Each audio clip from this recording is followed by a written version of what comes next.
baik dan sehat ya dimanapun Anda berada.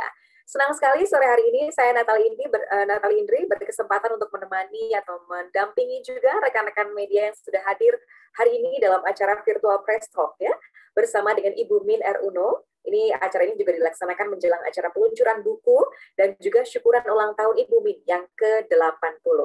Baik, sambil kita menunggu rekan-rekan media yang lain yang untuk bergabung di ruang virtual ini, kami juga tentu dari panitia ingin mengingatkan bahwa kita semua masih dalam suasana pandemi, sehingga dibutuhkan kedisiplinan tinggi untuk tetap menerapkan protokol kesehatan dimanapun teman-teman berada.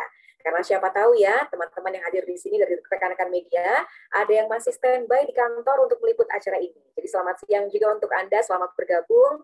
Dan melalui acara ini kami juga ingin menginformasikan rekan-rekan bahwa nanti pada tanggal 23 Mei 2021, tokoh perempuan Indonesia, Ibu Min R. Uno, akan genap berusia 80 tahun. Nah, untuk merayakan momen istimewa ini, penerbit Gramedia Pustaka Utama menerbitkan 2 buku Min R. Uno yang masing-masing berjudul diantaranya, yang pertama adalah Citra Cinta untuk Bumi, mensyukuri 8 dekade Min R. Uno. Lalu kemudian buku yang kedua berjudul Dari Kolonial ke Milenial, 80 tahun Min R. Uno. Nah, hari ini kita semua berkumpul di sini untuk sama-sama mencoba menggali lebih dalam mengenai kedua buku ini bersama dengan Ibu Min sendiri nanti yang akan bergabung. Kemudian juga ada tim penulis yang juga akan bergabung dengan kita semua sore hari ini. Di antaranya adalah Mbak Debbie Suryawan dan juga Mas Cahya Gunawan. Tapi sebelumnya, sebelum kita mengundang mereka untuk hadir sore hari ini, saya juga ingin menyapa dulu teman-teman yang sudah bergabung. Selamat sore saya untuk Mas Ahmad ya dari Madrasah Digital.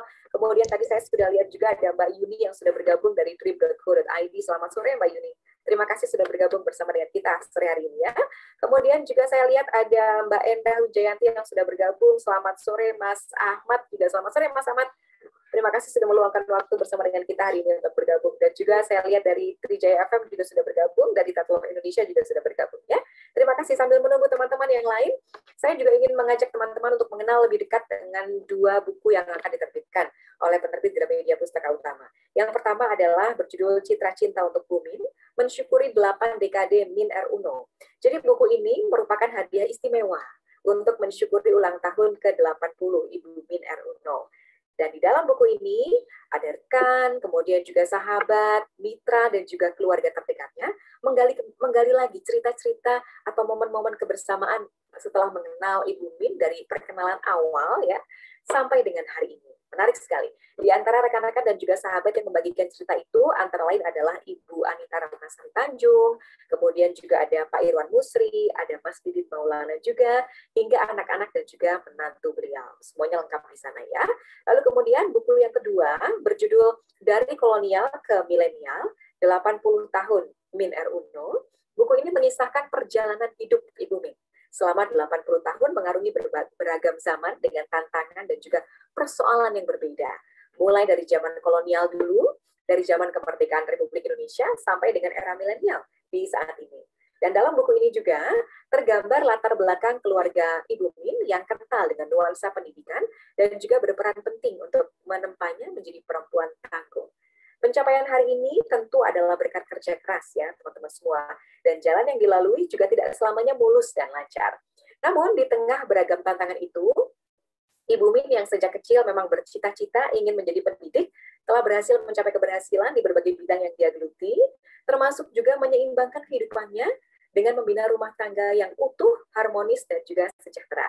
Maka buku yang kedua ini adalah sebuah ungkapan syukur kepada Tuhan dan juga upaya untuk berbagi pengalaman dan juga inspirasi kepada masyarakat luas. Nah, kita tentunya juga sore hari ini boleh loh teman-teman untuk menanyakan secara langsung, mungkin ada pertanyaan-pertanyaan yang ingin disampaikan oleh untuk Ibu Min ya.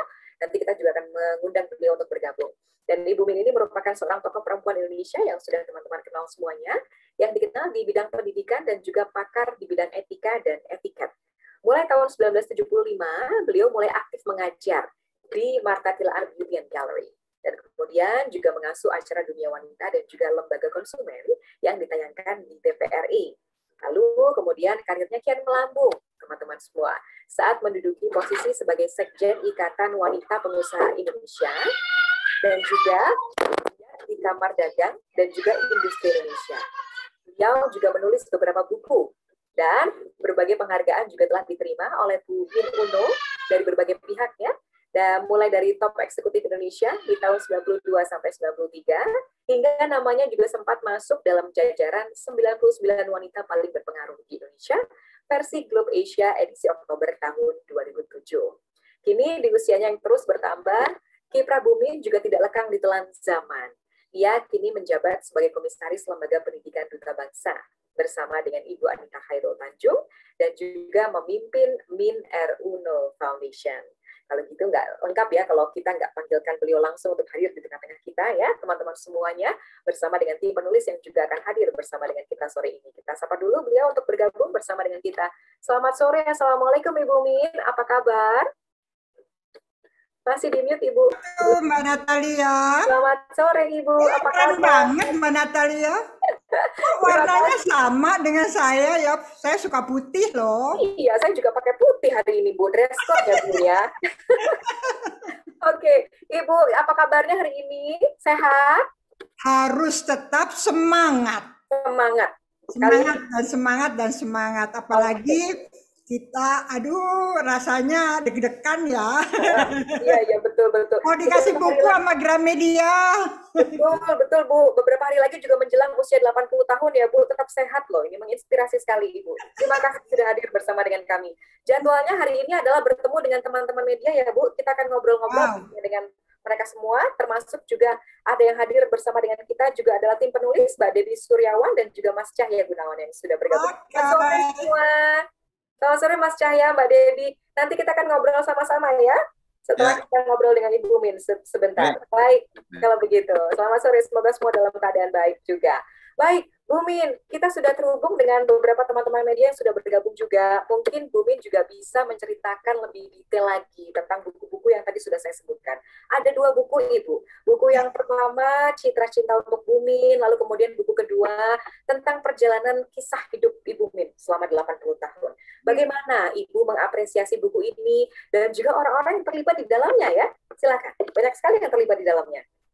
Ya, jadi sebetulnya keinginan untuk membuat buku ini pada waktu beberapa tahun yang lalu itu saya selalu berbincang dengan Mbak Greti dan teman-teman di Gramedia, dan kemudian saya bilang ini ya, kalau usia yang dinamakan tumbuk 10 di Jawa itu masa sih berlalu begitu saja tanpa sesuatu yang wow gitu. Dan karena itu saya bilang saya kepengen punya sesuatu yang bisa dibagikan kepada sahabat, teman-teman, media. Saya juga dulu sering berprofesi sebagai mas-mas dan mbak-mbak media. Saya suka ikut-ikut kumpul-kumpul, nulis-nulis ya. Tapi kan kemudian karena saya makin berumur, kayaknya nggak lucu gitu ya, saya rebutan. Akhirnya saya tahu diri, saya berhenti ya. Jadi kemudian Mbak Greti selalu bisa menangkap apa keinginan yang ada di dalam hati saya. Oke, Bu Min, kita bikin buku aja bagaimana ya. Terus saya bilang, wow, itu adalah ide yang sebetulnya saya kepengen, tetapi kan saya sudah berapa kali ya, dari tahun 2000-an ngeganggu Mbak Greti terus. Terus Mbak Greti, kita bikin buku ini. Nanti kalau udah selesai, Mbak Greti, kita bikin buku ini. Bikin buku ini. Kira-kira 10 buku kira-kira. Dan saya senang sekali karena buku yang diterbitkan oleh Gramedia Pustaka Utama menjadi koleksi dari Library of Congress USA. Sebagai buku rujukan untuk menambah wawasan para staf dan kongres di Library of Congress USA dan lingkungan untuk tahu tentang apa sih tentang Indonesia itu, karena kebetulan buku-buku saya memang berkaitan dengan diri saya, tetapi sambil saya mengemukakan apa kekayaan Indonesia dari busana, perhiasan, dan bagaimana Indonesia ini bisa menjadi bagian yang terindah di dunia. Nah, itu adalah bagian yang ingin saya bagikan. Baik, baik. Baik, tadi kita sempat sedikit nyolek Mbak Greti. Mbak Greti juga hadir di sini loh, Bu. Selamat sore, Mbak Greti. Selaku General Manager Gramedia Pustaka Utama. Selamat sore, Mbak Greti. Barangkali ingin menyapa Ibu sebentar, Mbak Greti. Selamat sore, apa kabar Mbak Greti? Work from home atau dari kantor ini? Selamat sore, Bumi. Selamat sore. Rindu banget ya. Mbak Greti yang selalu mendampingi buku-buku, dilahirkannya buku-buku Bumin ya, dari Gramedia Pustaka Utama ya, Mbak? Iya, udah kira-kira berapa tahun ya, Bu ya? Udah dari tahun 2000. Dari tahun 2000 udah. Wow, 21 tahun. Oke. Mbak Greti, boleh share sedikit saja mewakili penerbit untuk menerbitkan 2 buku ini menjelang 8 dekade usia Bumi, bagaimana kisahnya? Ya, kisahnya seperti tadi Bu Min katakan gitu kan, bahwa Bu Min ingin membagilah pengalamannya di berbagai bidang gitu kan, selama Bu Min ini menjelang 80 tahun kan sudah ya. Nggak usah sungkan-sungkan bilang 80, emang 80. Takut ya Mbak Greti. Sebenarnya memang saya sudah berniat juga, karena memang sayang sekali kalau misalnya pengalamannya Bu Min ini kemudian tidak tersampaikan. Walaupun juga sudah beberapa buku itu di bidang keahliannya Bu Min, seperti buku etiket. Buku etiket itu ada 3 itu buku etiket, masing-masing etiket secara umum, etiket untuk remaja, bahkan etiket hijau, etiket untuk lingkungan hidup. Kami sudah terbitkan beberapa tahun lalu, sebelum sekarang ini isu lingkungan hidup itu kembali membuka. Dan itu mendapatkan apresiasi yang sangat baik gitu kan. Nah, sekarang saya rasa harus dirangkum semuanya, karena pengalaman Bu Min ini bukan hanya semata-mata milik Bu Min, tapi banyak sekali nilai-nilai yang bisa kita share dari buku itu. Baik, baik. Oke, baik. Jadi nanti ke depannya juga masih akan bisa membagikan inspirasi melalui buku ya, Mbak Greti, dan juga melalui Gramedia Pustaka Utama. Baik, terima kasih banyak Mbak Greti sudah bergabung bersama dengan kami. Masih akan terus bergabung sampai dengan akhir acara nanti ya. Terima kasih atas dukungannya Mbak Greti. Baik. Terima kasih Mbak Greti. Sampai ketemu. Berarti udah lama banget nggak ketemu Mbak Greti ya, Bu Min? Baru aja sih ketemu, tapi itu kalau ketemu Mbak Greti harus setiap saat. Oh gitu ya, baik-baik. Harus terus didownload nih nanti bagaimana buku-buku berikutnya. Oke, nah berikutnya Bu Min, kalau kita bicara tentang buku Citra Cinta untuk Bu Min ini yang mensyukuri 8 dekade Min Uno, ini kan terangkum berbagai pengalaman para narasumber ya. Merekam nilai-nilai, prinsip hidup, dan filosofi hidup Bu Min juga yang tertuang dalam keseharian.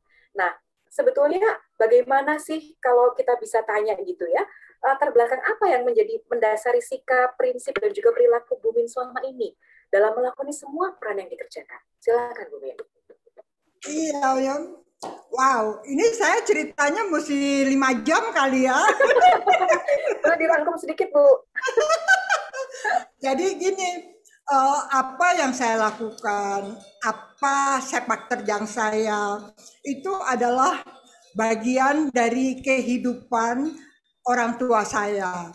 Karena orang tua saya dua-duanya pendidik. Jadi ayah saya pendidik, ibu saya pendidik. Jadi dari sana saya belajar bagaimana sih seharusnya orang itu mempunyai nilai-nilai yang bisa ditularkan kepada lingkungan. Dan kedua orang tua saya selalu mengajarkan tentang kebersamaan. Jadi kebersamaan itu dalam arti kan banyak muridnya, kemudian kalau hari-hari itu, kalau zaman dulu, nah sekarang nggak ada tuh, Apa tuh, ya. Bu? Kalau zaman dulu tuh suka pagi-pagi ada tukang telur Ya, datang, terus tukang patri, tahu nggak ya. tukang patri? Tahu, Bu, tahu. Tahu ya. Ya. Terus tukang sol sepatu, Mm. kemudian tukang buah, tukang kerupuk, kerupuk yang besar Ya, tahu? ya, betul, betul. Nah, kerupuk yang besar. Jadi itu pagi-pagi mereka selalu mampir dan menawarkan. Hmm. Dan mereka merasa nyaman kalau karena di rumah saya itu mereka dijamu layaknya sebagai tamu. Oh, Jadi, baik. jadi Seru ya. ya disediakan kopi, disediakan kue. Jadi biasa aja seperti tamu. Nanti kalau makan siang kita sama-sama menikmati di meja bersama-sama berdempet-dempetan dengan keluarga. Kebetulan orang tua saya anaknya kan 8 Ya, dan mejanya kan nggak gede-gede amat ya. ya. Tapi kita berdempet-dempetan gitu bersama mereka. Kemudian juga ada murid-murid ayah saya, murid-murid ibu saya itu pada datang ya, dan itu menjadi bagian dari kebahagiaan. Dan tentu saja apa yang dimakan pun ya sangat sederhana. Ibu saya tuh pinter banget ya. Kalau banyak orang ya, kemudian itu semurnya dikasih air lebih banyak. Oke. Supaya bisa jadi lebih banyak ya untuk orang yang lebih banyak. Oh, seru sekali. Jadi rumah nggak pernah sepi ya, Bu? Nggak pernah. Rumah saya udah bukan rumah. Rumah saya adalah rumah singgah. Oke. Dan semua merasa itu welcome ya, semua Ya. merasa diterima. Jadi kita nggak boleh tuh menyapa tukang dagang itu gitu, nggak boleh. Kita harus bilang selamat pagi, selamat siang, dan kalau membayar pun harus sopan memberikan uangnya, nggak boleh dilempar. Jadi kan anak-anak kan memang zaman dulu suka ngelempar-lempar aja duit nih mang gitu ya. Ya, ya. Nih mas gitu dilempar. Kita dimarahin ya, terus kita harus ngomongnya harus ngomong sopan.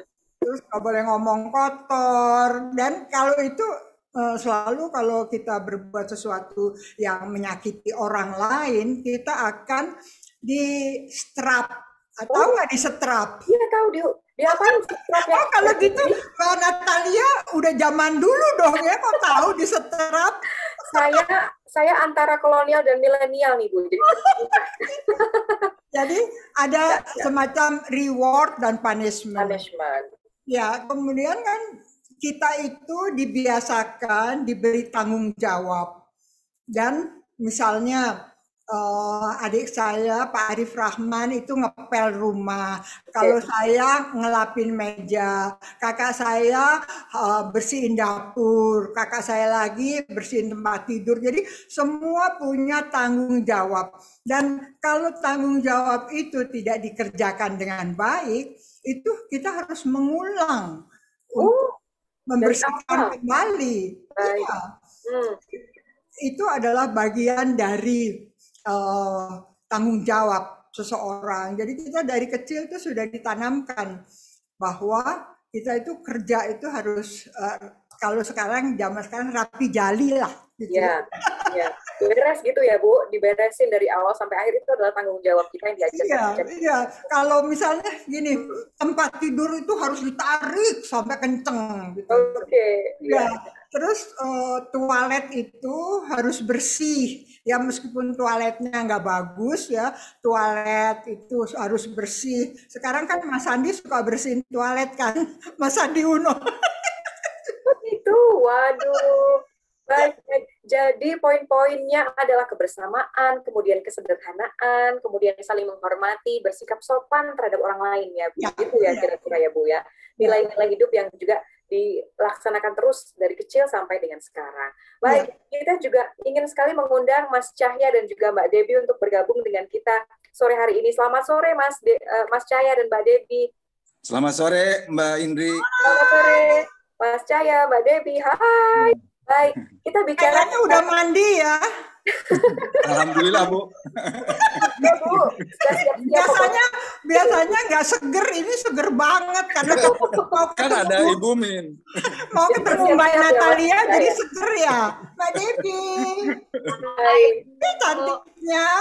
Baik, Mbak Debbie, Mas Cahya, kita sedang bicara tentang buku Citra Cinta untuk Bumin ini, mensyukuri 8 dekade Bumin R. Uno. Di dalamnya kan ada beberapa narasumber ya, yang ada yang turut memberikan atau menggali cerita begitu tentang perkenalan mereka dengan Bumin. Bagaimana?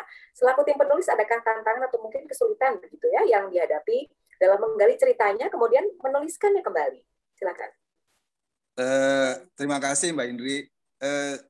Sebenarnya saya ini mengucapkan terima kasih kepada Ibu Min yang telah mempercayakan saya untuk menulis tentang buku Ibu Min ke-80 ini. Karena ini bagi saya bukan sekedar menulis, tapi saya sekaligus belajar kepada Ibu Min tentang value.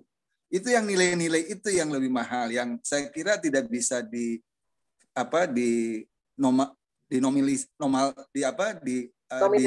dinominalkan gitu ya. Dan coba kita lihat ya, semua orang tahulah sosok Ibu Min itu sebagai wanita yang hebat, tapi tidak semua orang bisa kenal dekat. Alhamdulillah saya bisa berkesempatan kenal lebih dekat melalui penulisan buku ini. Artinya secara sepintas walaupun orang tidak kenal dekat, coba kita lihat ya, Ibu Min itu sepintas selalu terkesan keluar itu orang yang selalu senang dalam keadaan apapun. Dan memang sesuai dengan kapasitas dan profesinya. Saya bukan mengatakan ini karena ada Ibu Min ya, tapi saya pandangan banyak orang dan kesan saya juga gitu. Jadi kalau Ibu Min berbicara tentang etika dan etikat, memang dia orangnya gitu loh. Nah, kalau kita bicara pendidikan secara umum, dulu tuh ada namanya pelajaran budi pekerti. Nah, orang yang pas mengijazahkan ya, kalau bilang itu yang punya otoritas tentang ilmu budi pekerti itu atau akhlak atau karakter, itu ya Ibu Min menurut saya. Terima kasih. Jadi Ibu Min itu bukan hanya mengajarkan tentang cara makan, cara berpakaian, tapi kita cara berbicara, cara kita ber-WhatsApp juga. Saya perhatiin tuh, saya kadang-kadang suka malu. Wah, Ibu Min ini sangat santun sekali. Nah, saya kira itu menjadi role model semua, bukan hanya kalangan perempuan ya, tapi semua unsur elemen bangsa ini yang semua kita tahu ada penurunan nilai-nilai kebangsaan. Nah, ini yang harusnya ilmu-ilmu semua stakeholder negara ini harusnya bisa memanfaatkan ini sosok Ibu Min ini untuk mentransfer pengetahuan, pengalaman dan ilmunya. Karena ini lain. Coba lihat Ibu Min itu ya, kalau berbicara, berinteraksi itu from the heart. Selalu dari hati. Lihat orang yang berbicara dari hati atau sekedar dari mulut aja, beda itu. Beda ya Mas. Jadi kita merasakan ada kontak batin ya, kontak hati ke hati kalau berbicara dengan Ibu Min itu. Jadi dan yang suka ada persoalan dalam secara sosiologi ya, biasanya generasi tua dengan generasi muda itu ada gap, ada kesenjangan. Termasuk dalam nilai-nilai. Kenapa buku yang ditulis ini dari kolonial ke milenial, Ibu Min ini walaupun dia sudah lahir lebih dulu dengan umur yang lebih tua, tapi tidak merasa benar segalanya. Saya melihat ini misalnya dalam interaksi dengan ya boleh bilang anak buahnya atau mitra-mitra kerjanya duta bangsa, itu kan orang-orang anak-anak muda gitu ya. Yang saya sendiri belum tentu bisa gitu ya.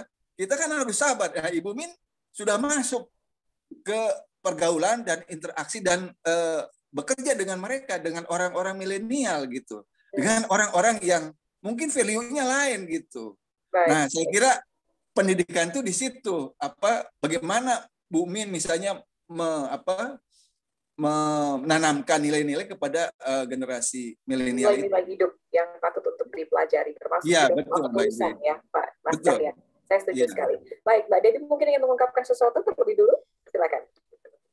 Kalau dari saya, tantangan terbesar ketika menyusun buku ini adalah karena di saat pandemi, biasanya kan pasti lebih asik untuk bertemu langsung ya. Ya. Kita bisa bertemu langsung dengan narasumber yang tentunya tidak lain adalah sahabat-sahabat atau lingkaran terdekat dari Bu Min, termasuk anak dan juga menantu.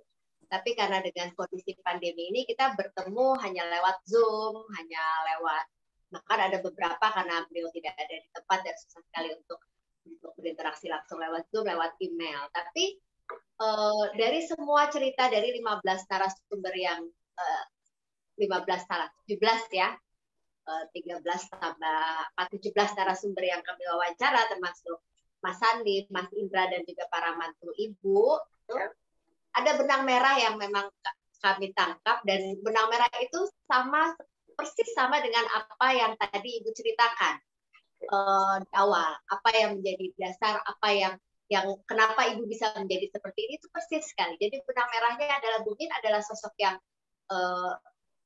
sederhana, sosok yang apa adanya. Itu kan yang seperti yang digambarkan ketika Bu Min bercerita bagaimana memori beliau ketika bersama keluarga, mungkin bertemu dengan tukang buah, tukang kerupuk. Nah, hal-hal itu yang kita tangkap. Padahal narasumber yang kita wawancara, yang kami wawancara, saya bersama tim, itu dari anak, menantu, sampai mungkin beberapa orang yang baru bertemu di dalam kurun waktu 20-30 tahun terakhir. Gitu. Tapi benang merah itu terasa kuat dari cerita-cerita mereka semua, dan menurut saya value ini yang menarik. Jadi value ini yang ternyata tidak hanya dirasakan oleh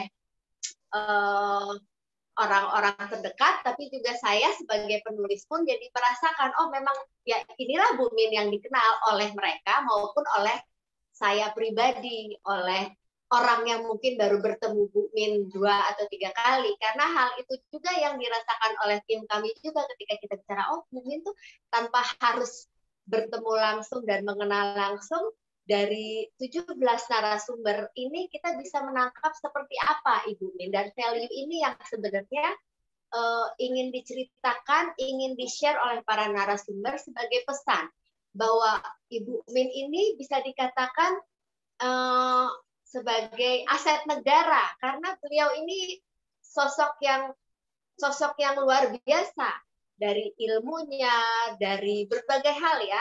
Jadi beliau ini harusnya apa yang beliau ajarkan atau apa yang beliau turunkan kepada teman-teman dekatnya, kepada anaknya, kepada menantunya, bisa dirasakan oleh lingkungan yang lebih besar lagi. Dan ini yang kami coba terjemahkan di dalam buku yang kami tulis. Baik, Mbak Debbie. Saya setuju sekali. Saya belum pernah ketemu dengan Ibu Min dan belum pernah ngobrol, tapi ketika baca bukunya, saya juga menangkap benang merah yang sama bahwa Ibu selalu sederhana dan juga sincere tadi ya, tulus begitu ya. Terima kasih. Iya, terima kasih sekali Bu Min, dan senang sekali bahwa bisa membagikan buku ini untuk hal yang lebih luas supaya bisa menjadi pembelajaran bagi seluruh masyarakat Indonesia juga. Sebelum lanjut, saya ingin mengingatkan bahwa teman-teman media boleh juga menuliskan pertanyaan kepada Ibu Min atau tim penulis ya. Silakan tuliskan nama, kemudian spasi dari media mana, dan juga spasi pertanyaannya apa. Silakan ya teman-teman. Baik, Bu Min. Jadi di dalam buku yang sudah kita baca juga ini, 2 buku ini, Ibu Min ini menjadi sosok yang sangat pandai merawat persahabatan dengan kalangan siapapun, dari kalangan apapun, juga dari usia tua sampai muda. Bahkan di dalam buku juga diingatkan bahwa Bu Min itu selalu ingat loh tanggal-tanggal ulang tahun teman-teman, sahabat-sahabat, terus dibungkus sendiri kadonya, diberikan ucapan selamat ulang tahun. Nah itu bagaimana ya Bu ya? Kalau zaman sekarang ini kayaknya sudah mulai agak-agak luntur nih Bu, yang kepedulian yang seperti itu, sangat intimate gitu. Apa sebetulnya arti sahabat untuk Bu Min? Dan kenapa Bu Min memperlakukan sahabat dengan begitu istimewa? Silakan Ibu. Ya, hidup saya terlipur, ya, terhibur. Jadi kalau saya ada lara, saya kemudian kalau kemudian berinteraksi dengan mereka, kok saya merasa mendapatkan semacam energi. Baik. Jadi itu sahabat itu bukan yang lebih tua aja, tapi yang lebih muda pun sama demikian. Jadi itu adalah sesuatu yang sebetulnya yang mereka selalu mengatakan, aduh kita untung banget loh punya Ibu Min, tapi sebetulnya itu nggak benar. Saya sangat beruntung mempunyai sahabat-sahabat yang demikian, karena itu kan kayak kalau dikatakan the feeling is mutual. Jadi memang perasaan itu memang sama gitu ya. Jadi makanya saya mohon maaf sekali, bukan saya memilih, bukan. Tetapi orang-orang yang kalau di radio itu wave-nya sama, auranya sama, nah itu adalah orang-orang yang bisa masuk. Kadang-kadang kita kan sering sekali sudah kenal orang itu lama sekali, malah lebih lama dari teman-teman yang sekarang dekat sama saya. Tetapi wavelength-nya itu kalau di radio itu nggak tuh frekuensi ya Bu, frekuensinya itu nggak masuk ya. Jadi kita jangan, ini saya ingin sharing ya Mbak Natalia, jangan memaksakan kehendak kita untuk bisa berteman dengan orang-orang yang sebetulnya frekuensinya itu berbeda, karena ini berarti penderitaan untuk keduanya, bukan saya aja, tetapi untuk keduanya. Yang saya katakan itu adalah harus seaura. Nah, seaura itu adalah bagian dari kebahagiaan. Jadi nggak usah nerangin panjang-panjang. Saya sering udah cekakaan sama orang, ketawa-ketawa, terus orang tanya, kamu ngetawain apa sih?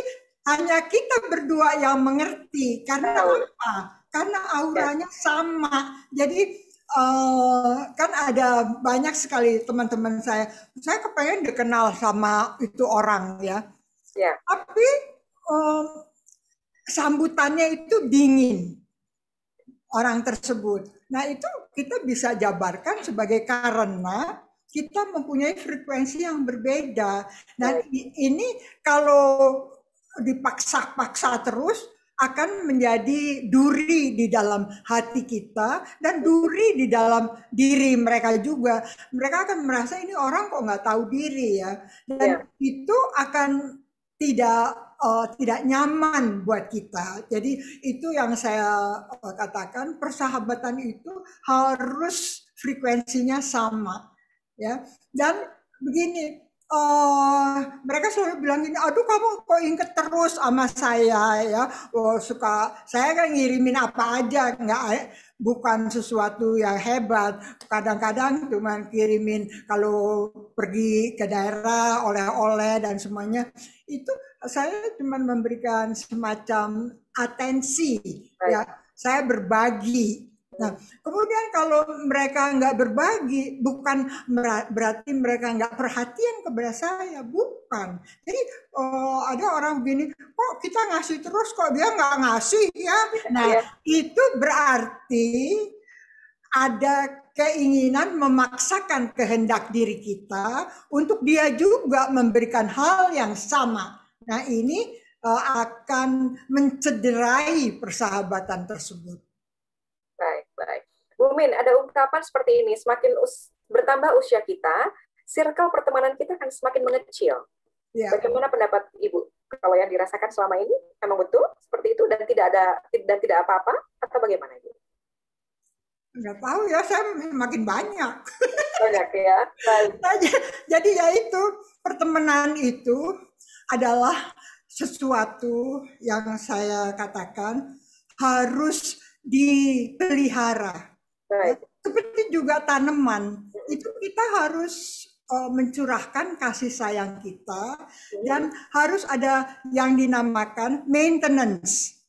Jadi maintenance itu semacam tanaman, harus kita pelihara, kita siramin, kita pupukin, kita trim, kita buat dia cantik. Jadi itu adalah tidak merupakan hal yang memberatkan kita, tetapi itu adalah serta-merta kita lakukan supaya hubungan itu berbuah dan berbunga. Kalau hubungan itu banyak kan orang gini, dia cuma berhubungan kalau lagi perlu sama saya, itu sangat menyakitkan. Itu sangat menyakitkan, dan orang itu bukannya nggak mau menolong kita, tetapi ada perasaan kamu cuma baik sama saya kalau lagi ada maunya. Nah, hal itu jangan kita jadikan sebagai bagian dari persahabatan. Dibutuhkan ketulusan untuk menjalani hubungan persahabatan itu sendiri ya Bu ya. Baik. Nah, jadi itu adalah semacam proses. Kalau orang mau naik ke tangga kan nggak bisa loncat. Terus prosesnya itu, dan kita jajaki dengan satu kesabaran yang luar biasa. Kenapa saya punya anak-anak didik, terus yang di Duta Bangsa itu puluhan tahun? Karena saya merasa mereka adalah bagian dari kehidupan saya. Tanpa mereka, saya nggak akan bisa menghasilkan apa-apa. Jadi jangan bilang, itu karena saya. Itu karena saya. No way. This is a teamwork. This is a super team. Ya, baik, setuju. Nah, kalau untuk Mas Cahya dan juga Mbak Debbie, tentang persahabatan ini bagaimana? Tim penulis membayangkan pengalaman dan juga persahabatan para narasumber ya, bersama dengan Bu Min selama belasan bahkan puluhan tahun sampai dengan hari ini. Silakan. Mas Cahya dulu aja. Silakan Mas Cahya. Masih di mute Mas Cahya? Masih di mute? Ya, silakan. Masih ke mute lagi Mas Cahya? Tadi sepertinya dikliknya satu kali saja, betul. Silakan. Sudah. Ya Mbak Indri, jadi saya kira sepanjang karir saya di Kompas, karena saya pernah di Kompas kan, saya baru aja pensiun 5 tahun lalu. Jadi walaupun interaksi seperti tadi Ibu Min katakan ya, interaksi saya dengan Ibu Min tidak sering, tapi yaitu karena ada satu frekuensi itu yang kemudian tiba-tiba suatu waktu frekuensi itu nyambung. Wah, dan apa namanya, pembicaraan itu kalau kita nyambung itu kan jadi tektok gitu ya. Jadi pertama saya silaturahmi lagi dengan Ibu Min pada saat saya menulis buku Pak Hairul Tanjung, karena Ibu Min waktu itu melayani jamaah dari 3 utama kalau nggak salah, waktu umroh hajinya Pak CT itu difasilitasi oleh Ibu Min, dan Ibu Min menceritakan itu, dan saya banyak melihat perspektif lain dari cerita Ibu Min, yaitu tentang bagaimana sebuah bakti dari seorang anak kepada orang tua, dalam hal ini ibu. Nah, saya kemudian pada saat menulis Ibu Min juga saya melihat bagaimana Ibu Min mendidik anak-anaknya, dalam hal ini Mas Sandi dan Mas Indra, itu seperti itu tadi, dikasih tanggung jawab, tugas. Jadi masing-masing anak itu tidak tidak di direction seperti otoriter orang tuanya, tapi dikasih tanggung jawab. Jadi anak berkembang sesuai dengan minatnya. Jadi persahabatan ini saya kira dari persamaan frekuensi itu, Mbak Indri. Saya kira itu. Baik, Mbak Debbie ingin menambahkan sedikit, silakan. Ya, saya sih mau nambahin justru persahabatan Bu Min dengan teman-temannya, dengan para narasumber, terutama juga yang saya bisa tangkap persahabatan Bu Min dengan 2 menantunya.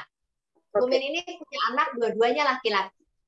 Jadi kita bisa bayangkan, maksudnya kedekatan hubungan Bu Min dengan Mas Indra dan Mas Andi ya tentunya ibu dengan anak laki-laki, bukan ibu dengan anak perempuan. Dan ternyata ketika Bu Min punya menantu, justru saya dapat cerita ini, saya memang pernah mendapat cerita tentang menantu ibu dari ibu, tentu dalam hal yang menarik, yang positif. Lalu ketika para menantu ini kami wawancara dan bercerita, saya bisa menangkap bahwa Bu Min ini sosok yang walaupun mungkin kalau kita lihat dari bukunya Mas Cahya, orang lama, orang kolonial, tapi Bu Min itu yang sangat terbuka, orang yang mau mendengar, mau terbuka, mau melihat, punya ketertarikan untuk tahu menantu saya ini seperti apa, siapa, dan itu ternyata balik lagi ada frekuensi yang sama antara Bu Min dengan menantu, walaupun ternyata karakter Bu Min dan dua menantunya berbeda, tapi mereka ada di wavelength yang sama, frekuensi yang sama, dan mereka, saya bisa menangkap dari cerita para menantu, mereka bukan hanya menghargai Bu Min as ibu mertua, tentu mereka sangat respect kepada Bu Min, mereka bahkan sebelum menjadi menantu pun mereka sudah, wah Bu Min ini pakar etiket gitu kan. Tapi mereka, saya bisa menangkap bahwa mereka itu merasa begitu nyaman dengan ibu mertuanya ini, gitu loh. Karena ibu mertuanya ini ya sosok yang terbuka, sosok yang mengayomi, menyenangkan. Jadi persahabatan Bu Min dengan menantunya ini justru yang menarik buat saya. Maksudnya mereka memang literally dekat gitu, bukan hanya karena menantu mertua, tapi mereka memang dekat antara Bu Min dengan Mbak Natalia dan juga dengan Mbak Nur Asia gitu. Itu yang saya tangkap. Iya, Bu Min, ada pertanyaan dari Mbak Dini dari suara.com. Saya bacakan ya. Jadi katanya gini Bu Min, menceritakan masa lalu itu kan tidak mudah ya Bu. Ada nggak pengalaman yang tidak terlupakan Bu Min sepanjang hidup yang selalu menjadi inspirasi? Silakan Bu Min. Ya, saya kebetulan penggemar nonton film. Ya. Ya, dan kebetulan kakak saya yang lebih tua, yang nomor 4 itu sering sekali mengajak saya menonton film.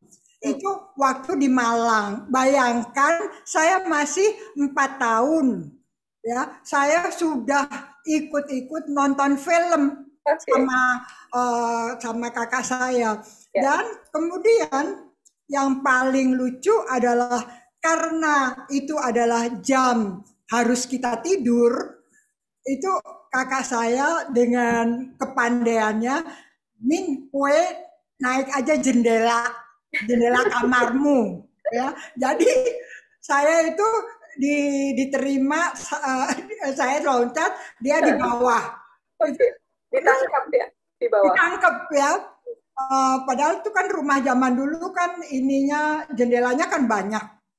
Terus ditangkap, terus kita melayu-melayu ya ke alun-alun Bunder. Kalau di Malang itu ada bioskop Rex ya.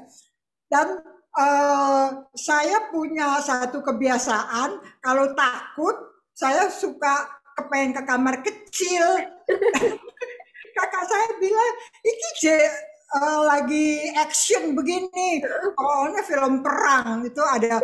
Saya sampai udah tahu itu film After the Vulcan, itu perang antara Perang Dunia Kedua itu antara Belanda. Jadi dia bilang, udah kamu kencing aja di bawah. Dalam bioskop itu ya Bu? Jadi di bioskop saya mendosor ke bawah terus kencing. Orang-orang kan kena kakinya ya. Ini apa sih? Terus kakak saya pura-pura itu ini minuman dia. Dan itu nggak akan terlupakan sampai hari ini. Dan saya sampai sekarang senang sekali nonton film. Meskipun lagi pandemi, kalau ada yang ngajak nonton film, saya akan ikut nonton film. Waduh, ternyata Bu Min pernah punya pengalaman seperti itu juga. Itu adalah pengalaman yang tidak terlupakan ya Bu ya. Seumur hidup pasti akan terus teringat. Baik, terus sekali masa kecilnya ternyata ya. Baik, berikutnya saya mau undang apakah Mbak Edrida Pulungan mau ngobrol secara live dengan Ibu Min barangkali, yang tadi sudah menuliskan pertanyaan di kolom teks, atau mungkin barangkali teman-teman yang ingin ngobrol langsung, silakan klik tombol raise hand ya, teman-teman semua. Kita juga masih membuka pertanyaan untuk teman-teman yang ingin bergabung. Mbak Edrida, maukah ngobrol secara langsung dengan Bu Min? Selamat sore, Mbak Edrida. Selamat sore. Selamat sore.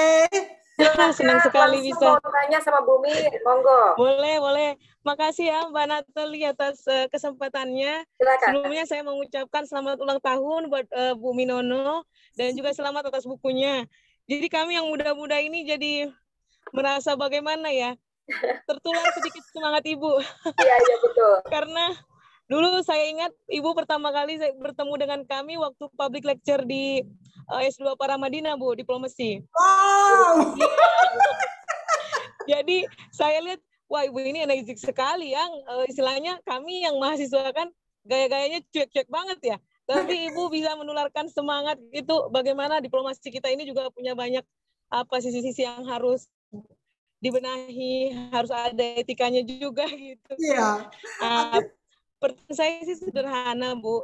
Apa sih yang membuat Ibu termotivasi terus, berkarya terus, dan tidak pernah kehilangan semangat gitu kan? Walaupun usianya itu udah lebih dari setengah abad gitu. Baik. Terus yang kedua, berapa lama Ibu mampu menyiapkan buku ini, Bu? Baik. Ya. Baik, terima kasih Mbak Edrida. Hati-hati di jalan ya. Terima kasih.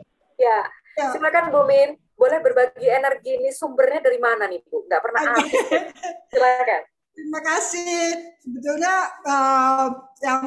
yang udah hidup paling lama dengan saya, Pak Uno, hampir 60 tahun. Ya. Dia itu udah, kalau dibilang udah capek banget ya. Karena apa? Saya itu kan nggak pernah diem ya. Ini juga anak-anak saya di sekitar saya juga ada aja, saya kepengen ini, dan saya selalu ada satu hal, kalau mengerjakan sesuatu itu harus perfect, harus tuntas ya. Jadi ini di kepala saya, mungkin kepala saya yang salah ya, banyak sekali hal-hal yang ingin saya kerjakan. Jadi kalau udah malam tuh ya, kalau udah mau tidur, kadang-kadang udah mau tidur gitu, terus tiba-tiba ingat sesuatu, bangun lagi. Oke. Terus dikerjakan saat itu juga, Bu? Dikerjakan saat itu juga, bangun lagi? Iya, harus atau ditulis, karena kan takut lupa ya. Terus baru aja, terus apa lagi, ada lagi, bangun lagi. Terus Pak Uno bilang, dari ini, yo mbok menengok tuh. Yo mbok diam gitu ya, istirahat. Mbok diam ya. Terus akhirnya dia matiin lampu supaya gelap. Jadi Mbak Frida, kalau ada keinginan untuk membuat sesuatu, lakukan, dan kalau takut lupa, langsung tulis, bangun langsung tulis, karena besoknya pasti kita akan lupa. Nah, jadi how to motivate yourself ya, motivasi diri kita untuk terus bisa berbuat sesuatu, paling enggak buat diri kita ya. Itu kalau saya katakan, teman-teman saya kan orang-orang yang mungkin udah sepuh-sepuh, tapi saya menganggap mereka sebagai bagian dari ilmu saya. Misalnya Pak Yakob Utama, atau Pak Habibie, mereka bilang, katanya ini Ibu Min itu kayak kalau orang naik sepeda ya, jadi terus aja mengayuh ya. Karena kalau kita berhenti mengayuh, kita akan mati. Nah, itu benar adanya. Jadi kalau kita misalnya seorang penulis gitu ya, kalau kemudian kita tidak melanjutkan apa keinginan kita untuk menulis, itu pasti akan berhenti, dan untuk memulainya kembali itu sangat sulit. Jadi saya ingin semua yang mempunyai kehandalan, hobi apapun, seperti Mbak Natalia ini kan kalau ngomong tuh enak, ayo terus ajarin orang untuk bisa bicara seperti Mbak Natalia, Mas Cahya, Mbak Debbie ini kan terus aja, dia itu udah capek juga kali sama saya ya, break itu, Ibu Min ada aja, baru berhenti, baru selesai launching buku, Mbak kita bikin lagi ya, kita bikin lagi ya. Kalau dia bilang, aduh nggak berhenti dulu, enggak, nanti lupa. Nah, itu adalah hal yang harus kita pupuk untuk bisa berbuat sesuatu, terutama untuk diri dan lingkungan. Baik, kalau begitu. Ibu, ada pertanyaan lagi dari Mas Ahmad dari Madrasah Digital. Ini Mas Ahmad juga ingin bertanya, bagaimana pandangan Ibu tentang kaum perempuan Indonesia di hari ini, lalu kemudian juga pesan Ibu untuk kaum milenial hari ini dalam hal berkarya. Tapi sebelumnya saya ingin tanyakan dulu ke Mas Cahya, ini berkaitan juga dengan buku dari kolonial ke milenial ya, Mas Cahya. Sedikit saja mungkin bisa dipaparkan apa ya pesan tersirat dari buku tersebut untuk kaum milenial di hari ini, khususnya kaum perempuan. Silakan. Ya, terima kasih Mbak Natali. Jadi sebenarnya buku Ibu Min dari kolonial hingga milenial ini merupakan bunga rampai yang berisi kumpulan tulisan pilihan yang diambil dari sejumlah buku tentang Ibu Min juga, tentang Ibu Min R. Uno. Nah, sumber tulisan dalam buku-buku itu berasal dari buku yang ditulis oleh Mas Hari Gendut Janarto yang berjudul tentang Menjadi Wanita Indonesia. Nah, di situ banyak diceritakan tentang Ibu Min. Kemudian ada yang lain berasal dari buku Cermin Diri. Cermin Diri ini buku Ibu Min Uno juga, Ibu Min R. Uno juga, yang diterbitkan oleh Pustaka Kartini, dan tentu saja ada dari buku tentang perhiasanku yang diterbitkan oleh GPU. Jadi sebenarnya ini buku dari kolonial ke milenial ini sebagian besar adalah bunga rampe, tapi kemudian dijahit disesuaikan dengan kondisi sekarang yang saya beri catatan lebih itu di daftar isi disesuaikan dengan aktivitas Ibu Min sekarang, terutama aktivitas dan interaksinya di Duta Bangsa, lalu di yayasan yang dimiliki oleh Ibu Min Uno, ya, Ibu Min R. Uno. Jadi saya kira itu yang ada beberapa tambahan dari buku-buku yang ada dalam buku dari kolonial hingga milenial ini. Baik. Gitu. Baik. Ibu Min, mungkin boleh dijawab juga nih pertanyaan dari Mas Ahmad tadi. Bagaimana pandangan Ibu mengenai kaum perempuan Indonesia hari ini? Dan adakah pesan untuk mereka, kaum milenial hari ini untuk hal berkarya? Silakan. Ya, sebetulnya ini yang saya ingin juga sharing, dan saya selalu sharing di Duta Bangsa dan di Min R. Uno Foundation, bahwa you have to make yourself, ya, empower yourself, berdayakan diri untuk terus mewujudkan mimpi. Karena tanpa mimpi kita nggak akan punya arahan visi misi yang jelas. Jadi you have to have a very strong vision. What you would like to become. Apa yang kita mesti lakukan. Itu adalah bagian dari yang kita kejar. Ya. Jadi kalau kita punya ambisi itu bukan berarti kita itu salah. No, ambition is part of you. Ya, ambisi kita untuk mewujudkan sesuatu melalui action. Ya, ada orang banyak punya ambisi tapi dia nggak nyata gitu, nggak ada action. Saya mau ini, saya mau ini, saya mau ini, saya mau ini, tapi nggak pernah terwujud. Karena apa? Karena mereka nggak punya planning. Ya, kalau kita punya planning seperti juga bikin rumah, fondasi dulu, kemudian apa dulu, nah itu akan menjadikan sesuatu yang konkret. Ya. Seperti juga di dalam membina rumah tangga, kita berdua pada waktu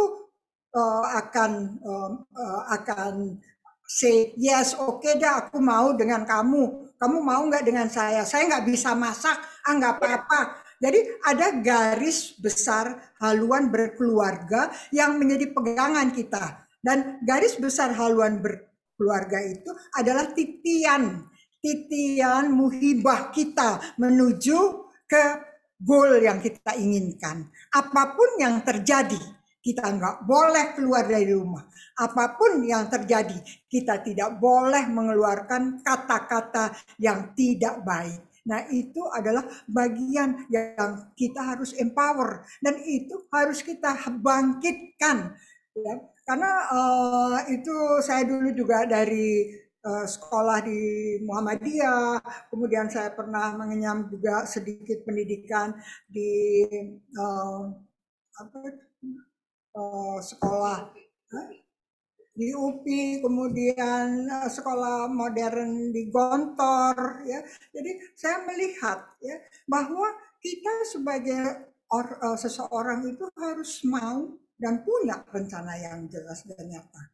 Baik, baik. Tidak hanya rencana, tapi juga ada planning dan juga ada actionnya ya Bu ya, begitu. Ya seperti hari ini ya, ini kan planning yang dibuat oleh Mas Wisnu. Ya. Nah, tapi dia wujudkan dalam bentuk nyata. Nih loh Ibu Min, ini. Jangan, oh ya nanti tanggal ini kita punya press conference dan ini. Tapi nggak pernah terwujud. No way. Baik. Dan kita sebagai orang yang udah dijanjikan harus juga mengejar. Karena kalau nggak kita kejar juga, kadang-kadang karena orang banyak sibuk terlupa. Jadi kita harus kerjasama. We have to work together. Itu. Ya. Setuju. Work together as a team, gitu ya Bu ya. Baik. Saya ingin ke Mbak Debbie. Mbak Debbie sedikit saja, kalau dikaitkan dengan topik perempuan Indonesia dan juga pandangan Ibu tadi terhadap perempuan Indonesia, di buku Cita-Cita untuk Ibu Min, Mas Didit Maulana menuliskan dengan jelas bahwa Ibu Min itu menurutnya adalah sosok Kartini di masa kini. Bagaimana pendapat Mbak Debbie mengenai hal ini? Silakan. Masih di mute Mbak Debbie? Boleh diklik unmute dulu, silakan. Ya. Silakan. Saya harus setuju dengan pendapat itu karena secara tidak langsung apa yang dikemukakan Mas Didit bahwa Bu Min itu Kartini Indonesia itu adalah sosok Bu Min memang yang saya lihat. Bu Min ini sosok yang tadi kan saya sudah bilang sebenarnya kata-kata Bu Min aset bangsa ini bukan dari saya, justru dari sahabat Bu Min. Baik. Bahwa Bu Min ini perempuan Indonesia yang luar biasa. Yang kiprahnya itu kalau saya boleh bilang dari hulu ke hilir itu jalannya baik semua.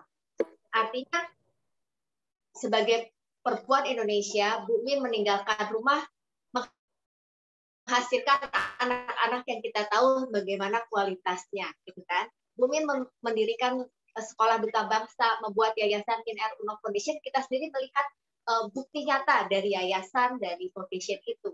Bu Min mengeluarkan buku bukan hanya karena, maaf ya, ada orang-orang yang saya pingin bikin buku hanya ya pingin aja. Bu Min bukan itu. Bu Min punya begitu banyak ide kreatif dari kepala Bu Min yang lahir menghasilkan berbagai buku. Kebetulan 4 diantaranya saya membantu penulisannya. Itu bukan karena Bu Min ingin memperlihatkan orang. Contohnya buku yang pertama, ya.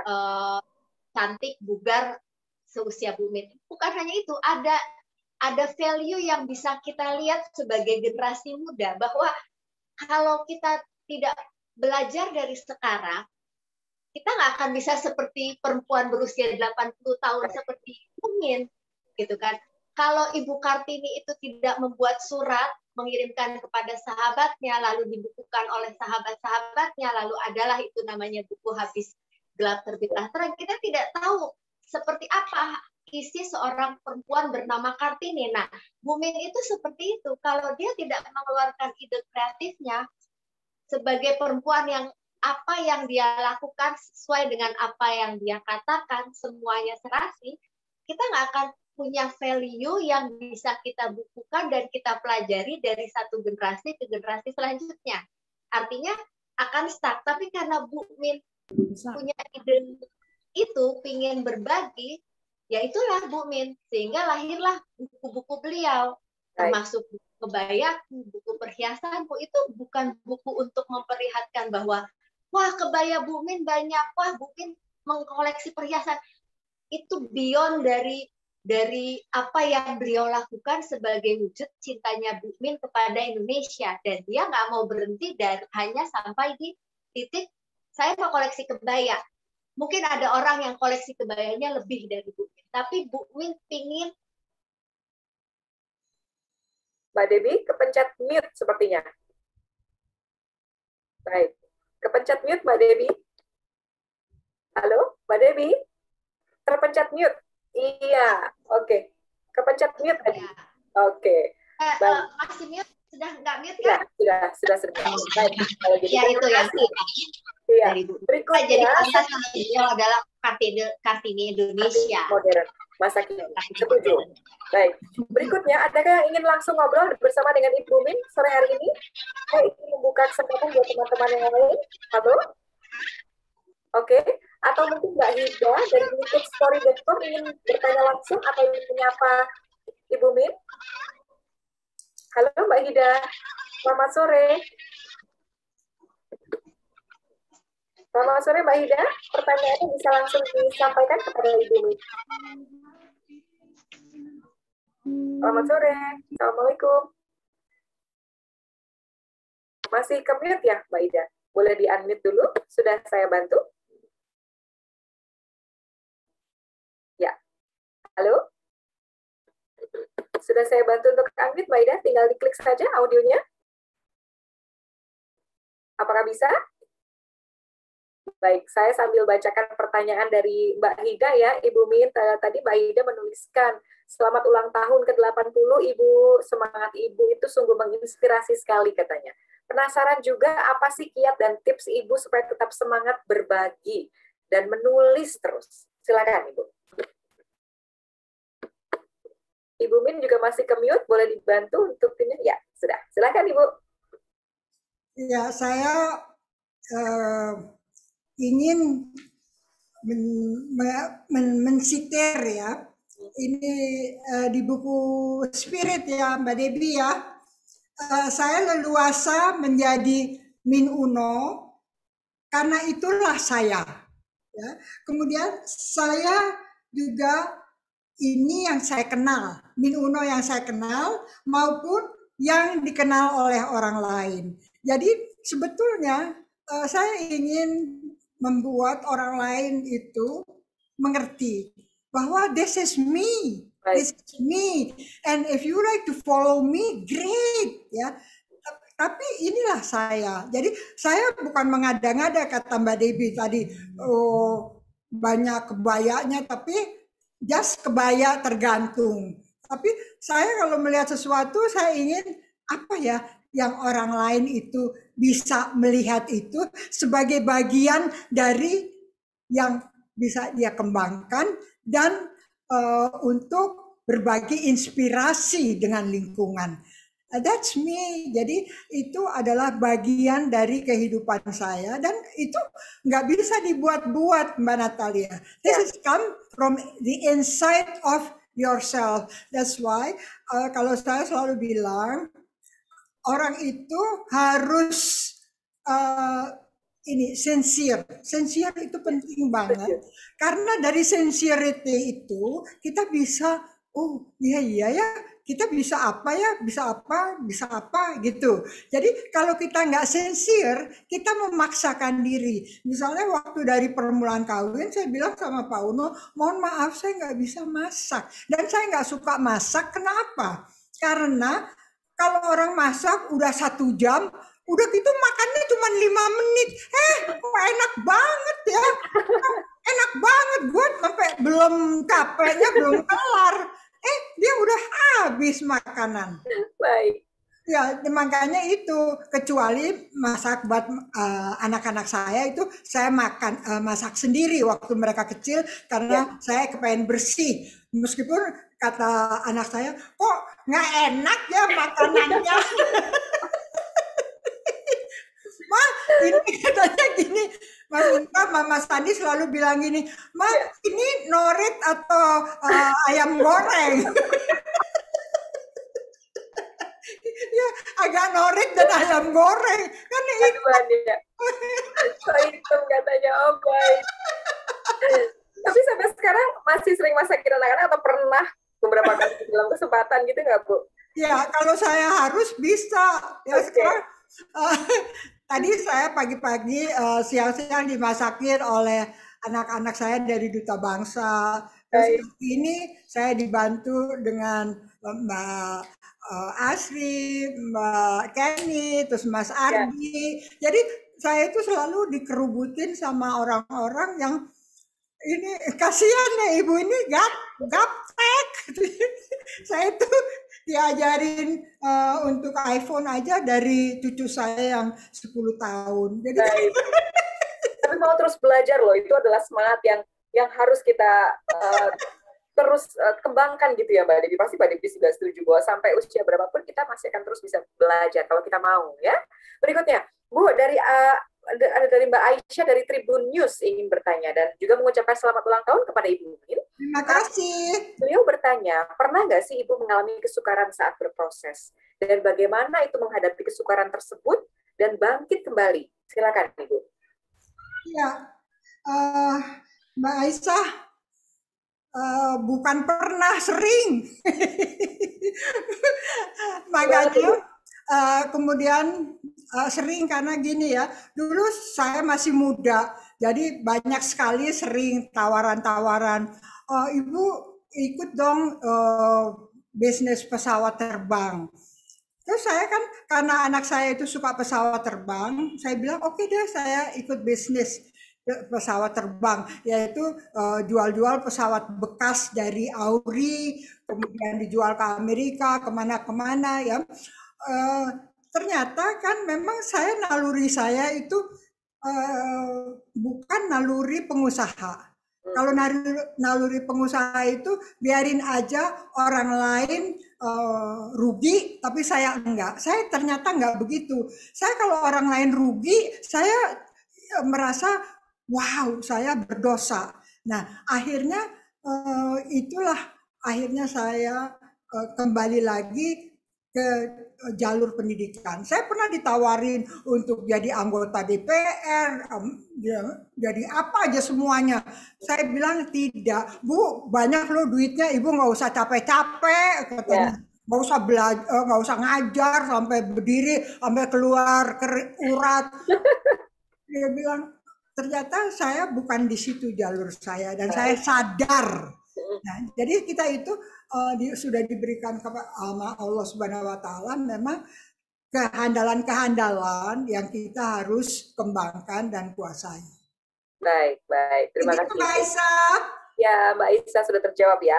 Baik, saya ingin lanjut ke Mas Cahya dan juga Mbak Devi dulu sebelum kita lanjut lagi ya, Bu. Tadi di buku Citra Cinta untuk Bumi itu kan juga ada narasumber-narasumber yang memberikan cerita. Kira-kira cerita siapa yang paling menyentuh atau menggugah Anda saja? Mungkin Mas Cahya terlebih dulu. Kalau di buku yang saya edit itu mungkin nggak ada, mungkin di bukunya Mbak Devi. Ya. Kalau yang Mas Cahya ya, baik. Kalau yang untuk Mbak Devi, silakan dari cerita itu. Masih di mute Mbak Devi? Oke. Silakan. Ya. Yang menyentuh ya, sebenarnya jujur banyak ya. Karena kebetulan saya dan tim wawancara, tapi semua tulisan saya bacakan. Baik. Yang menyentuh banyak, tapi kalau dari narasumber saya pribadi, yang menyentuh adalah bahwa dari satu narasumber ini, Bu Min ini selalu ada di saat suka dan duka. Dan ini datang dari Ibu Mili Stefani. Jadi Bu Min ini sebenarnya bersahabat sama orang tuanya Ibu Mili. Awalnya, ya kan Bu Min? Dengan Ibu Mili. Ya, dengan Ibu Maria Lukito. Betul, Ibu Min ini bersahabat dengan Ibu Maria Lukito.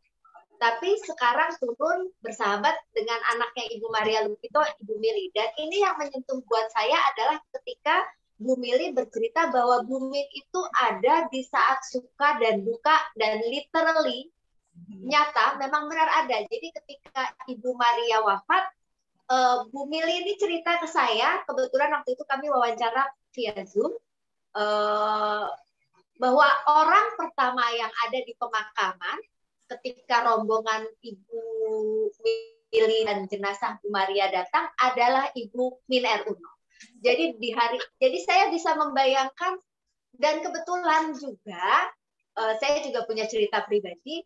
Bu Min ini memang sosok yang ada di saat suka dan duka. Kebetulan ketika orang tua saya meninggal, bapak saya meninggal, Bu Min itu datang jauh-jauh untuk datang ke rumah orang tua saya. Jadi kalau ada narasumber bercerita Bu Min itu ada di saat suka dan duka, saya bisa memahami ya, itulah Bu Min. Bu Min itu tidak hanya ada di saat acara pernikahan, acara launching brand apapun, enggak, tapi Bu Min ada di hal apapun, yang apalagi jika orang itu adalah sahabat beliau. Buat saya itu menyentuh karena bisa dibayangkan kan perasaannya Bu Mili baru ditinggal orang tua, ibu terkasih, ketika beliau datang yang hadir pertama kali adalah sahabat dari orang tuanya, dari Ibu Maria Lukito almarhum, dan sekarang mereka bersahabat. Benar-benar seperti bukunya Mas Cahya, dari kolonial ke milenial ya Bu Min ya. Sahabatannya ya. Baik. Ibu Maria sekarang diwariskan persahabatannya karena yang itu, kembali lagi ke obrolan awal, satu frekuensi antara Bu Min dengan Bu Mili, walaupun tadinya Bu Mili adalah anak dari sahabat Bu Min. Buat saya itu menyentuh, buat saya itu luar biasa.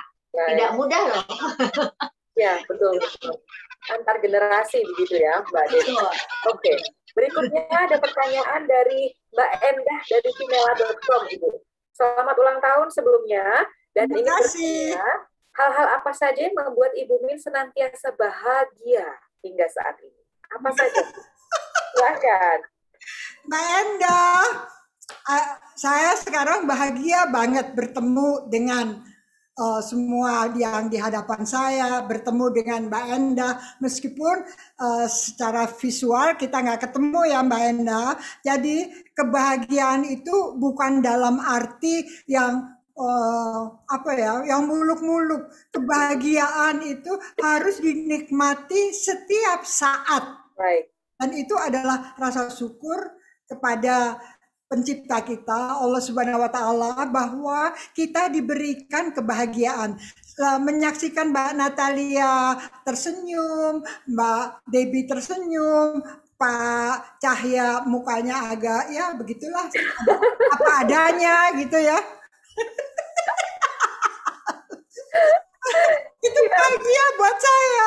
Baik, baik. Itu Mbak Endah, terima kasih Mbak Endah. Jadi jangan suka menuntut sama orang lain, apalagi sama orang yang sayang sama kita. Jangan kamu itu harus. Nah itu akan memutuskan tali persahabatan. Baik, baik. Terima kasih banyak. Lalu kemudian Mbak Fani dari Trijaya FM, selamat sore, selamat ulang tahun Bu Min yang ke-80 tahun. Okay. Selamat ulang tahun Ibu katanya. Terima kasih. Katanya ya. Butuh berapa lama untuk menulis buku dari kolonial ke milenial ini? Mungkin boleh saling berbagi dengan Mas Cahya juga proses penulisan bukunya, durasi berapa lama? Mas Cahya silakan, Bu Min silakan. Makasih Mbak Nadria. Sebenarnya awalnya tuh saya kan kalau menulis tuh ingin betul-betul menjiwai ya. Ya.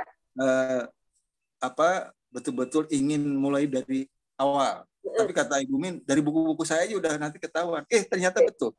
Dari buku yang dipinjamkan oleh Ibu Min, saya udah bisa merekonstruksi perjalanan Ibu Min mulai lahir, dibesarkan di Indramayu, pindah ke Malang, bagaimana di Malang itu pendidikannya pada saat penjajahan, waktu suffernya keluarganya Ibu Min, orang tuanya Ibu Min, lalu kemudian pindah ke Bogor. Saya udah bisa membayangkan gitu, apalagi waktu di Bandung. Itu kan Ibu Min pernah kuliah di IKIP. Yep. Jadi saya udah membayangkan di Jalan Setiabudi itu gimana pertemuan asmaranya dengan Pak Unur, saya udah bisa membayangkan gitu. Jadi kadang-kadang saya baca itu ketawa sendiri gitu. Jadi, jadi di situ, jadi saya langsung dapat soul-nya gitu. Nah, baru di situ tune in. Awalnya enggak, karena nggak tahu. Saya kan tahu Bu Min sekarang. Yeah. Saya selalu melihat orang itu, sosok itu, apalagi seperti Ibu Min, pasti ada something waktu kecilnya.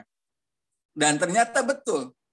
Yang menjadi role model bagi Ibu Min adalah orang tuanya, dalam hal ini bapaknya. Jadi apapun perjalanan hidup Ibu Min, tetap bapaknya sebagai role model, menjadi seorang pendidik. Makanya ditawarin tadi masuk ke bisnis pesawat, dia nggak memang ininya di pendidikan. Jadi itu obsesinya dari dulu sampai sekarang. Dan itulah perjalanan Ibu Min. Jadi saya kira masa kecil itu sangat menentukan bagaimana itu rumahnya orang tuanya Ibu Min itu menjadi rumah singgah, tempat berbagi dengan murid-muridnya. Dan Sekarang nggak bisa kita menemui hal seperti itu. Interaksi antara guru dengan murid-murid. Dulu tuh guru itu bukan hanya di ruang, kalau dari ini ceritanya Ibu Min di bukunya itu, orang tuanya itu bukan hanya di ruang belajar, tapi di rumahnya. Nah, itulah yang disebut pendidikan in general. Jadi pendidikan itu bukan hanya di sekolah mengajarkan ilmu pengetahuan, tapi yang terpenting adalah budi pekerti, karakter, teladan. Nah, itu yang diwariskan oleh orang tuanya Ibu Min, oleh bapaknya terhadap Ibu Min. Itu yang memberikan inspirasi dan memberikan pengaruh terhadap perjalanan Ibu Min sampai sekarang, sampai 80 tahun. Nah, tadi dari Mbak Debbie ada satu kata kunci yang sangat mengganggu saya itu. Maksudnya mengganggu dalam artian bagaimana negara ini bisa memanfaatkan Ibu Min sebagai aset bangsa. Malah saya berpikir, kenapa sih negara ini tidak misalnya merencanakan di 17 Agustus nanti ngasih penghargaan Bintang Mahaputra ke Ibu Min misalnya. Karena kontribusinya itu, coba perjalanan Ibu Min itu bukan hanya di luar pemerintahan, dia pernah membantu juga di pendidikan nasional, Mendikbud dulu itu, di BPEN, ekspor nasional, pengembangan ekspor nasional. Jadi banyak kiprahnya. Jadi kalau menurut saya, kalau negara ini memberikan penghargaan memang sudah pantas gitu, dan harus dimanfaatkan gitu, selagi masih ada gitu. Itu Mbak Natali. Iya, baik. Terima kasih Mas Cahya. Tapi Mas Cahya tadi menjawab pertanyaan dari teman-teman media juga.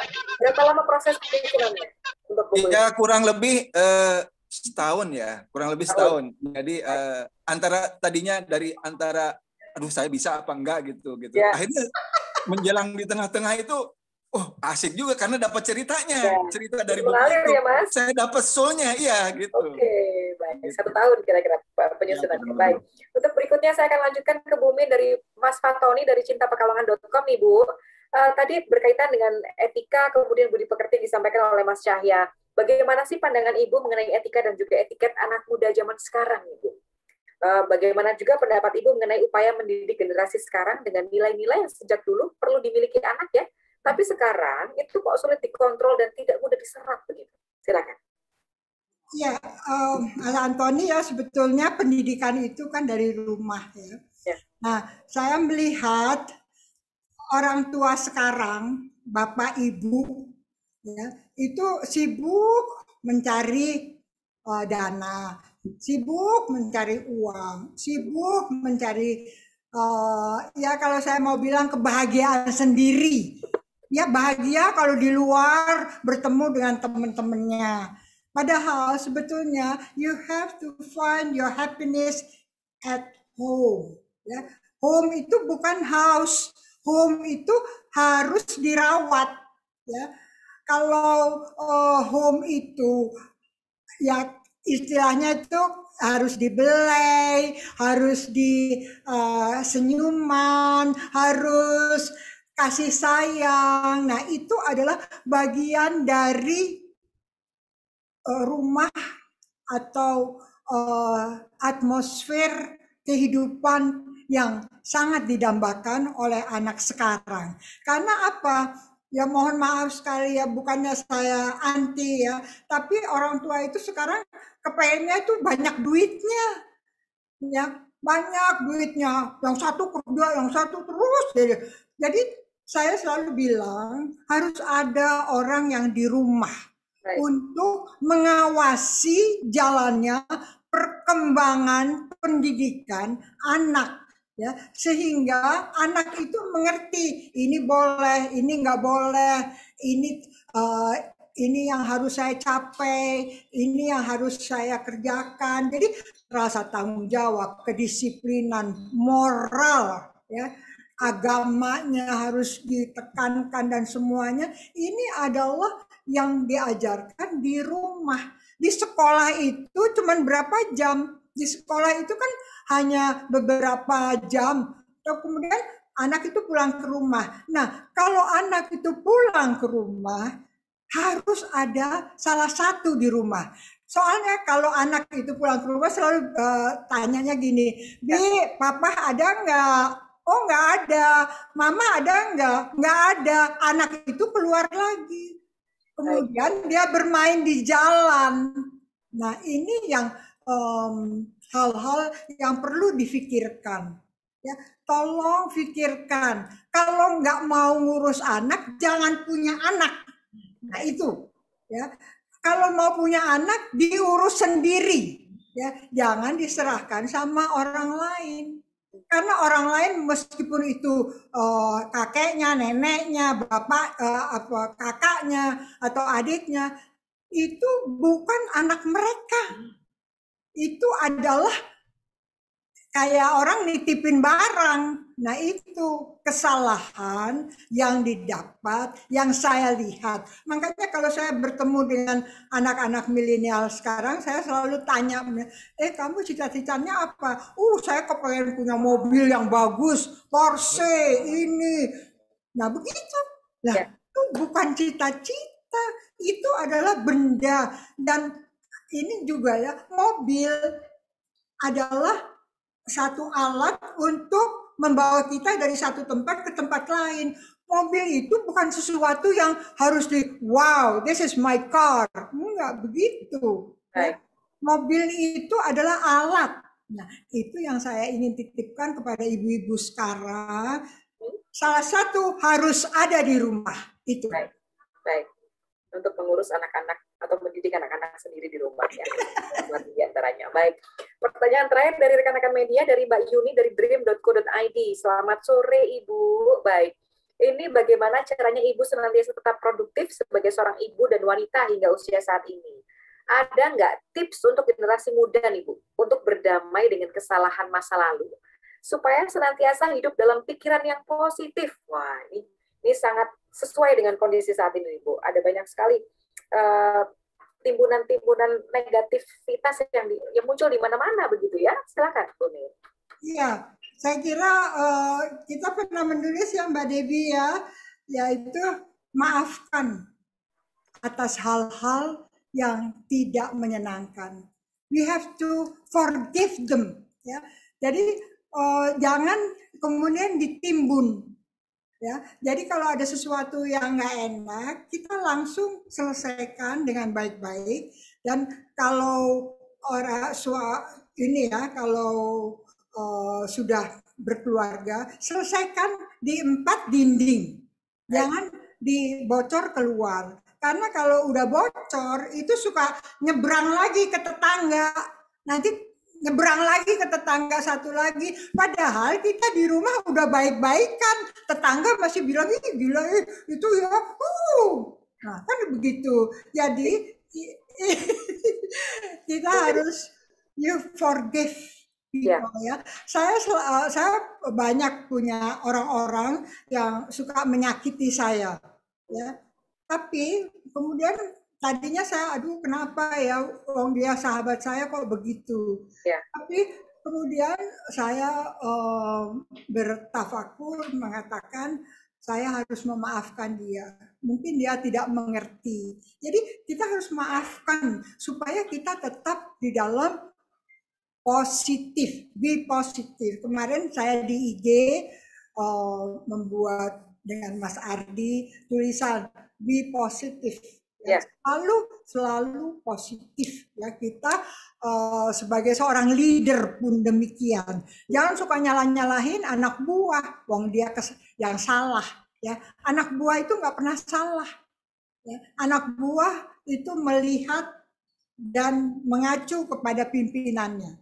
Jadi itu yang selalu harus kita lakukan. Maafkan diri kita sendiri ya, supaya kita tetap di jalur yang membahagiakan. Nah, itu penting banget. Setuju, Ibu. Terima kasih banyak sharingnya. Lalu kemudian, karena waktunya juga semakin terbatas, saya ingin mengingatkan kembali nih untuk tim penulis, mungkin barangkali Mas Cahya dan juga Mbak Debbie punya harapan atas diterbitkannya 2 buku ini di momen yang istimewa juga ya, di ulang tahun Ibu Min yang ke-80. Silahkan, siapa duluan, Mbak Debbie atau Mas Cahya? Mas Cahya duluan ya, silahkan Mas. Ya, terima kasih Mbak Natali. Ya, semoga buku Min R. Uno ini bisa menjadi referensi bagi semua kalangan, terutama dunia pendidikan, tentang pendidikan dalam arti luas, bukan hanya dalam arti sekolah formal, tapi yang lebih penting adalah tentang norma-norma etika dan etiket dan moral. Itu yang lebih penting, karena ilmu tanpa moral, tanpa etiket akan menjadi hampa gitu ya. Dan saya kira bagi pengambilan kebijakan, bagi pemerintah, sosok Ibu Min ini harus dimanfaatkan selagi beliau masih ada. Dan dikasih penghargaan. Menurut saya harus didaya gunakan. Dimanfaatkan.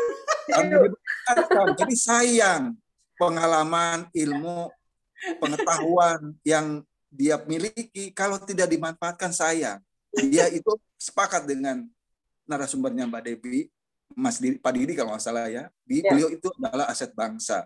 Dan bagaimana kita memperlakukan sebagai aset bangsa adalah dengan memberikan penghargaan. Sekali lagi saya, kalau misalnya ada kesempatan dengan siapapun pengambil kebijakan, entah itu misalnya Menteri Pendidikan atau Menteri Sosial, saya ingin menyampaikan secara langsung agar Ibu Min ini diberikan penghargaan sebagai bintang Mahaputra yang biasa diberikan setiap tanggal 17 Agustus karena kontribusinya sudah proven. Artinya beliau itu mengajarkan tentang etiket dan etika kepada institusi di pemerintahan, di swasta, banyak membantu secara langsung maupun tidak langsung. Itu memang intangible ya, tidak kelihatan, tapi itu pengaruhnya ada gitu loh kepada good corporate governance, kepada tata kelola perusahaan, tata kelola pemerintahan. Itu kan berawal dari bagaimana tentang etika dan etiket itu. Saya kira itu, Mbak. Terima kasih. Baik, terima kasih Mas Cahya. Mbak Debbie silakan. Terima kasih Mas Cahya. Sama-sama, Bu. Berikutnya Mbak Debbie silakan. Masih di mute Mbak Debbie? Ya. Kalau dari saya, Bu Min ini, saya ulang lagi dari narasumber saya, beliau adalah aset bangsa. Beliau adalah Ibu Kartini modern Indonesia. Dan benar kata Mas Cahya, mumpung masih bugar, masih sehat walafiat di usia ke-80 ini, mari kita poroti ilmunya. Jadi harapan saya, buku beliau ini bukan buku tentang cerita bersahabat dengan si A, si B, tapi lihat core-nya. Inti dalam buku ini adalah pelajaran kehidupan yang penting untuk siapa saja, tidak mengenal status sosial, tidak mengenal gender. Banyak sekali value ilmu yang bisa didapat dari buku ini. Hanya mendengar cerita bagaimana seorang Bu Min memperlakukan sosok A, B, dan C, dan bagaimana beliau berinteraksi dengan halayak luas.